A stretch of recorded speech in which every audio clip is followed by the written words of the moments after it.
Assalamualaikum warahmatullahi wabarakatuh. Perkenalkan, kami dari kelompok A1G akan presentasikan inovasi green teknologi kami yang berjudul Perancangan Smart Water Purification System berbasis sensor, otomatisasi, dan nanofilter untuk meningkatkan kualitas distribusi air pada lingkungan residensial perkotaan. Proyek ini kami kembangkan sebagai solusi terhadap permasalahan kualitas air yang masih sering terjadi pada lingkungan residensial perkotaan seperti kos, apartemen, dan perumahan. Untuk latar belakang dari inovasi kami adalah air itu merupakan kebutuhan manusia yang sangat penting bagi kesehatan dan kualitas hidup. Namun, kualitas air yang diterima masyarakat tidak selalu terjaga dengan baik selama proses distribusi. Terdapat beberapa faktor yang menyebabkan penurunan kualitas air. Antara lain, yang pertama yaitu kondisi perpipaan yang kurang terawat, kemudian akumulasi sedimen, kebocoran jaringan distribusi, serta kontaminasi mikroorganisme dan zat pencemar. Nah, berdasarkan data WHO Indonesia, sekitar 7 dari 10 rumah tangga yang masih mengkonsumsi air minum yang terkontaminasi E. coli. Permasalahan inilah yang menjadi dasar pengembangan sistem kami. Tujuan dari Smart Water Purification System ini terbagi menjadi dua, yaitu tujuan utama dan juga tujuan khusus. Untuk tujuan utamanya sendiri adalah merancang sistem pemurnian air pada area residensial. Untuk tujuan khususnya ada 4, yaitu yang pertama melakukan filtrasi air secara otomatis, di mana sistem ini memanfaatkan nanofilter dan kontrol otomatis untuk menyaring kontaminan air tanpa memerlukan intervensi manual secara terus-menerus. Yang kedua yaitu meningkatkan kualitas distribusi air pada area residensial. Sistem ini menjamin air yang didistribusikan ke lingkungan residensial memiliki kualitas yang baik, aman digunakan, dan memenuhi standar kebersihan. Yang ketiga yaitu memantau kualitas air secara real time. Sensor kualitas air digunakan untuk memonitor parameter penting seperti pH, kekeruhan, dan kualitas air secara langsung dan berkelanjutan. Dan yang keempat atau yang terakhir adalah mendukung penggunaan teknologi yang ramah lingkungan dan berkelanjutan, di mana sistem ini mengoptimalkan proses pemurnian air dengan teknologi efisien yang mengurangi limbah, penggunaan energi, dan dampak negatif terhadap lingkungan.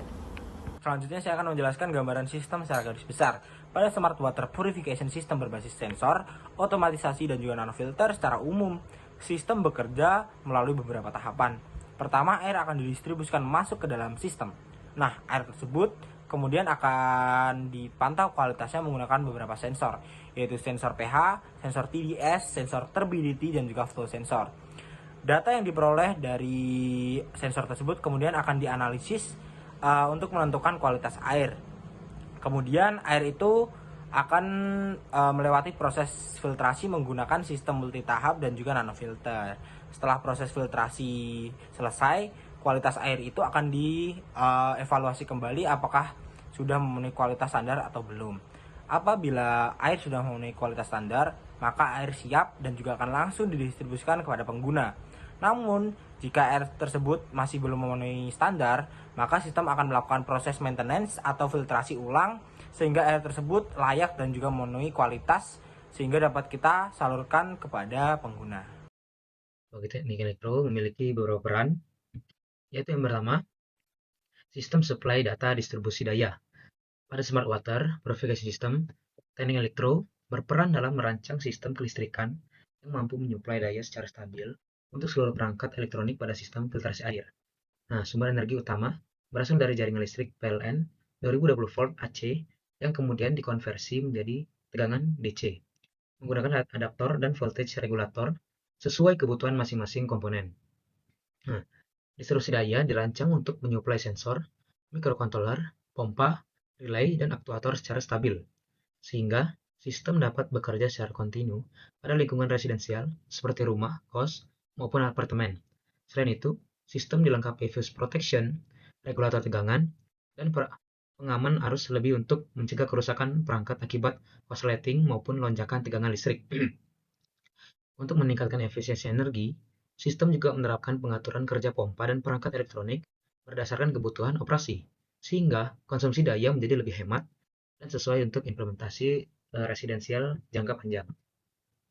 Terus yang kedua, itu ada integrasi sensor dan akuisisi data. Jadi kami teknik elektro berperan dalam mengintegrasikan berbagai sensor kualitas air dengan sistem elektronik agar proses pembacaan data dapat dilakukan secara real time dan lebih stabil. Nah, beberapa sensor yang digunakan itu adalah sensor pH untuk memantau tingkat keasaman air, sensor turbidity untuk mendeteksi tingkat kekeruhan, sensor TDS untuk mengukur kandungan zat terlarut, flow sensor untuk memantau debit aliran air, pressure sensor untuk mendeteksi perubahan tekanan pada sistem filtrasi, terus ada water level sensor untuk memantau kapasitas air pada tangki distribusi, terus yang terakhir ada current sensor untuk memantau konsumsi arus listrik pompa.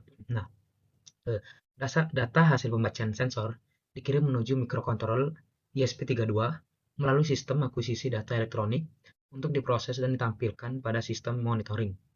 Pada tahap ini, kami sebagai teknik elektro berfokus pada kestabilan pembacaan sensor, integrasi perangkat, serta pengondisian sinyal agar data yang diperoleh lebih akurat dan minim gangguan. Nah, terus yang ketiga itu ada sistem proteksi dan stabilitas operasi. Jadi untuk menjaga keandalan sistem, teknik elektro itu merancang sistem proteksi elektronik terhadap gangguan kelistrikan dan kerusakan perangkat. Nah, jadi sistem proteksi itu ada overcurrent protection, fuse protection, monitoring tegangan, dan monitoring arus pompa. Nah, jika terjadi konsumsi arus berlebih atau gangguan distribusi daya, sistem dapat menghentikan operasi perangkat tertentu untuk mencegah kerusakan lebih lanjut.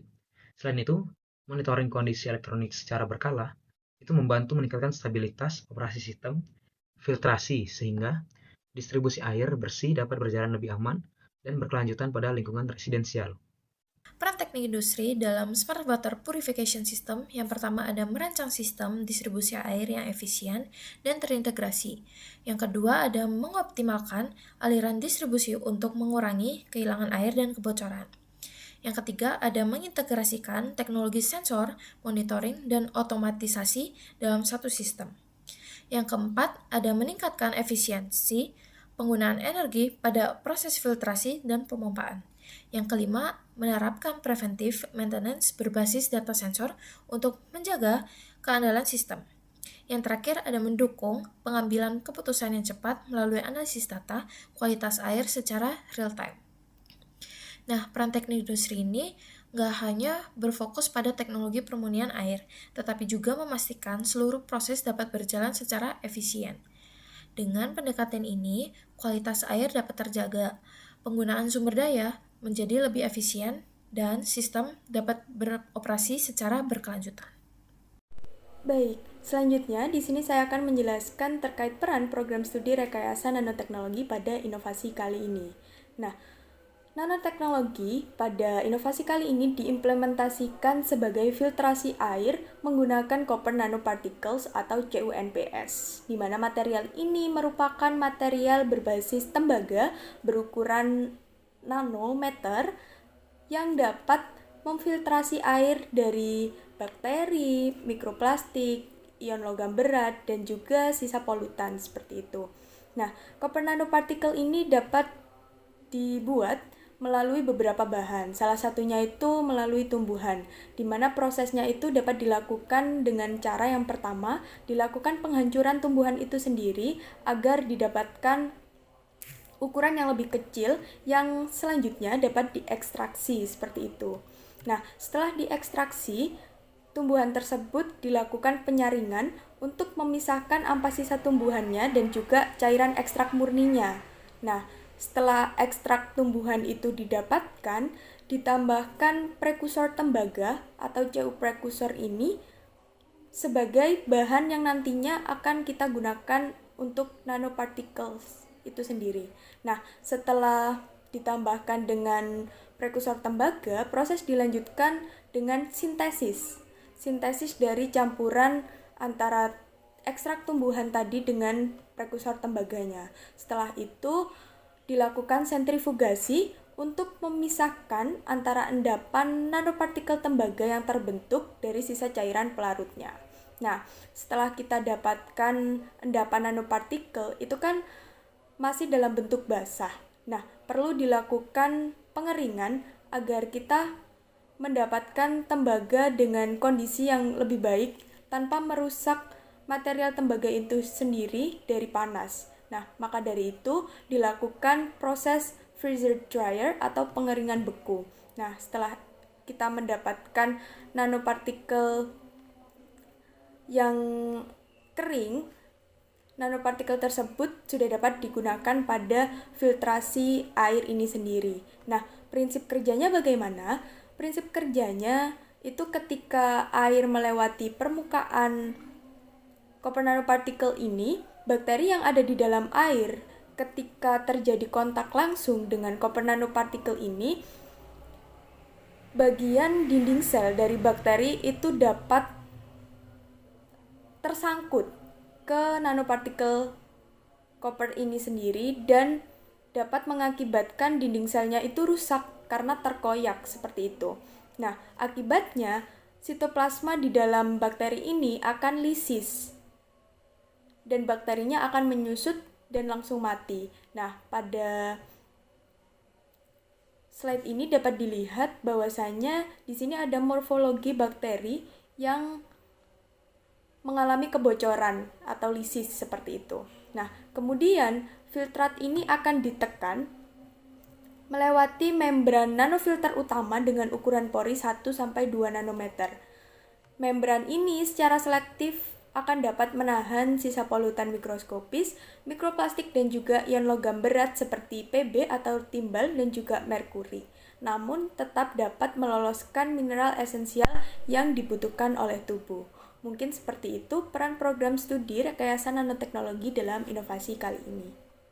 Baik, sekarang saya akan menjelaskan bagaimana kontribusi Prodi Teknologi Sains Data dalam proyek Smart Water Purification System ini.